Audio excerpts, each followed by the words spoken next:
Gentleman in the house that helped her put that out.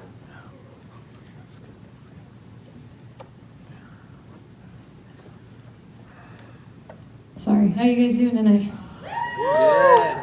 So we're starting our series, Good Idea, Bad Idea. And I forgot, it's so funny, Zach reminded me we were going to do that, and I was so glad he reminded me, because it was much funnier than what I was thinking of doing. So I was like, man, thank you, Jesus, for people that have humor better than mine.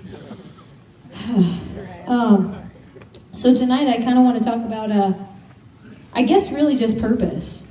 Why we do the things we do instead of just what we do.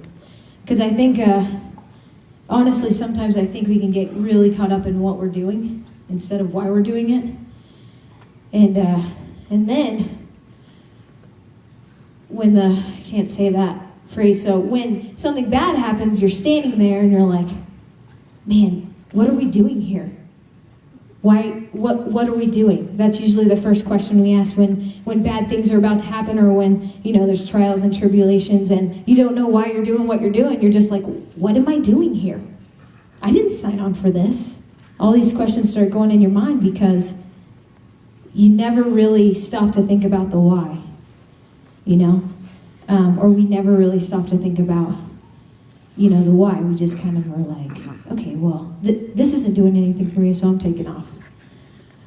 So tonight, I was going to actually talk about Mary and how she poured the elaborate, sorry that I'm breathing heavy. I didn't have a Red Bull, by the way.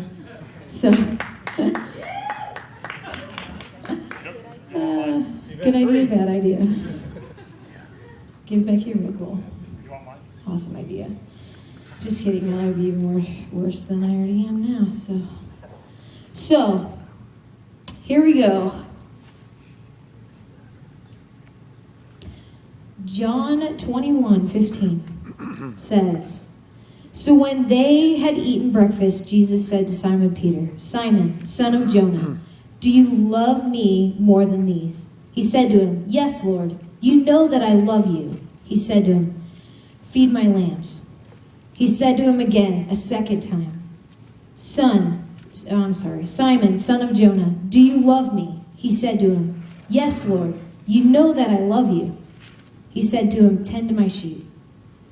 He said to him the third time, Simon, son of Jonah, do you love me?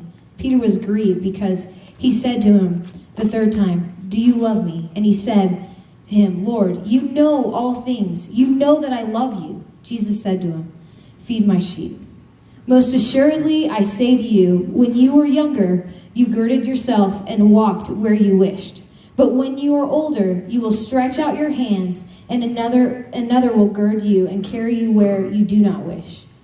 This he spoke, signifying by what death he would glorify God. And when he had spoken this, he said to him, follow me.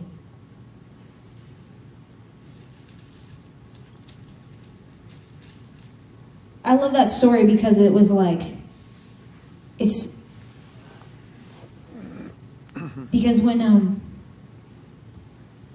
Jesus went to die, Peter, he told him, you're going to deny me 3 times. And he's like, no, I would never. And a lot of us have heard this story.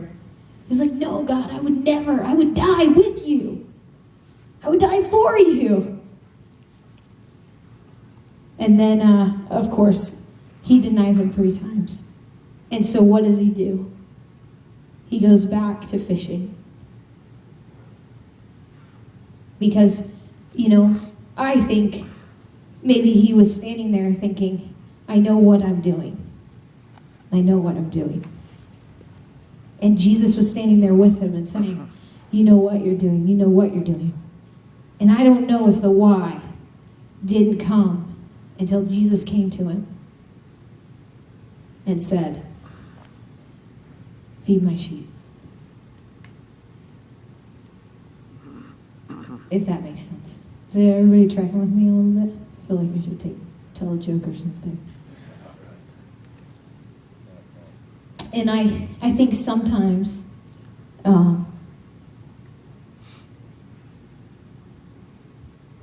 in the church culture, we get very busy with doing or not even doing, because I think sometimes we get very hurt from people in the church. Actually, I can pretty much guarantee you that people in the church are going to hurt you. So if you're here, they are people, and you are people, and people are people, and when people are together, man, watch out, because it gets messy. And I think what I love so much about what Jesus did for Peter is that he brought him to a place of understanding grace, and he brought him to a place of, man, that he loved him despite whether he rejected him or not. So, what does all that have to do with what I'm talking about? Everything. Because I believe that we here at Grace Point, we hunger for his presence. Like, worship is electrifying. I love to stand up front because if I stood way in the back, you probably would all hear me yelling. And so I love how loud it is up here. Some people don't like the loud, but I love it because you can't hear me. I'm engulfed in that, It's so awesome. I just get to be a part of it. And I love standing up here and watching them worship because they take me with them, if you know what I mean. Like, Chris cracks me up. I looked up there, back there, and I was like, he has 2 bass drums. If you didn't notice that, I was like, oh, geez. We're going back to the 80s. But I was like, it's cool. He'll make fun of me later, I'm sure. But I just love that. I love, he gets so into it.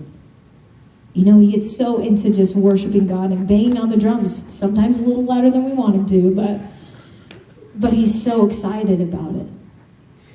And I guess I really can only, worship's what I do, so that those are the examples I have. But I don't know, like, I just love his presence, love God's presence, and it doesn't matter who's standing up here, because that's where they all want to go. They want to just, face to face with Jesus. And I don't know, I wouldn't want